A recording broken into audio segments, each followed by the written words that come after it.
Welcome to Begin to Pin, my Pinterest guide for creative businesses. There's a quote I love that says the best way to get from point A to point B is to leave point A. In this case, point A is how in the world does this whole Pinterest thing work for my business? So congratulations, you've officially left point A, and in this course, I will lead you seamlessly to point B. Welcome to Lesson 1, How Pinterest is Your Best New Tool for Your Business. In this lesson, we are going to do a little background and lots of learning. Have you ever heard about the 80-20 rule? Well, it says that you should be learning and absorbing information at 20% and actually using and applying that information at 80%. So my entire course is based around this because I want you to leave this course taking some serious action and having the confidence and knowledge to do so. So let's dive into that 20% today. So let's just get this wide out in the open. Pinterest is not social media. It is actually the world's largest search engine. Have you ever tried really hard to find something you saw on Instagram, but even with hashtags in their search bar, it's extremely hard to find? I feel like that is the entire reason why Pinterest was made. Not only can you save things you like, but you can even search for them again and link them directly back to the source. Did you know that 87% of Pinterest users have purchased a product from Pinterest? That number is so much higher than I thought it was before I started using Pinterest. So this is another huge reason why this platform is perfect for your business. So the half-life of a pin is roughly 3 months, which basically just means that for 3 months it is at the height of its visibility. But it can hang around for much longer than that, especially if it's a good pin. Did you know that Instagram's half-life is actually less than a day, and a tweet is less than an hour?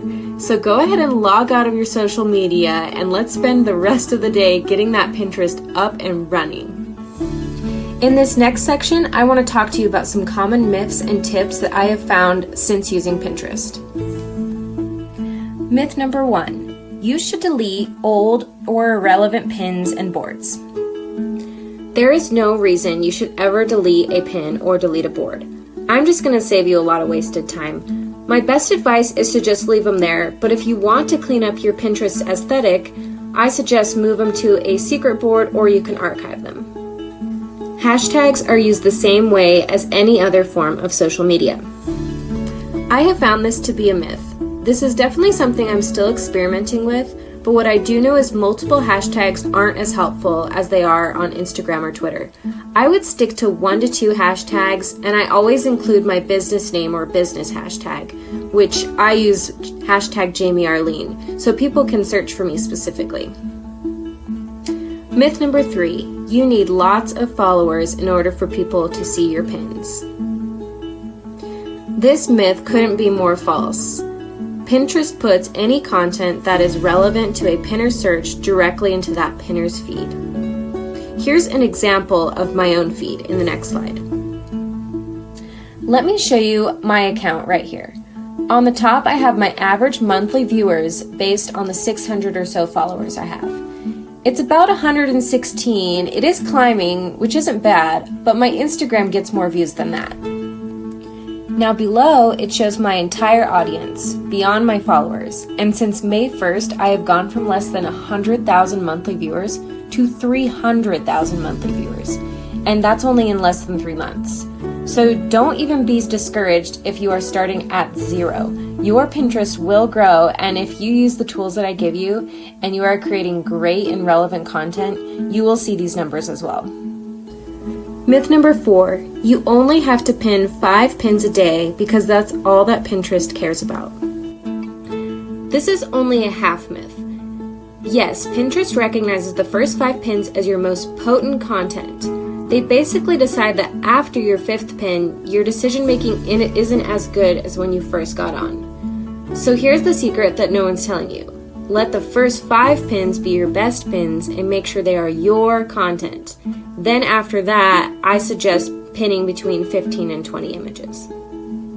Myth number 5, I am giving you an exact formula to be extremely popular on Pinterest. This is obviously false. It is up to you to make good pins. I give you the tools, not the formula. Something I have learned almost instantly is that imagery is extremely important. I mean, duh, it's Pinterest. At the end of the day, no one is going to repin something if the image didn't speak to them in less than a second of scrolling. Pinterest is what I like to think of as an online art gallery. And it's free, and there's no limit to how many artists or pieces are submitted. So that can make it pretty saturated. You want to stand out from the crowd, but it also isn't supposed to be really a popularity contest. You want to be presenting your best version of yourself and your business so that at the end of the day, you are finding the perfect client and fulfilling their exact needs. Don't just settle for creating good content. Create great content. Create pins that you yourself would pin if you saw them. I truly believe that my most popular pins are either my best paintings or my best photography that I've hired out someone to take. And even if you are a service-based business who doesn't have a lot of product photos, organize a photo shoot of maybe your brand's aesthetic or get some headshots paired with some strong graphics. We will talk more about pin creation in the next lessons. Your assignment for the rest of today is to finish up that 20%. Go over your notes and absorb this information because the next 4 lessons we will be taking lots of action. See you in lesson 2.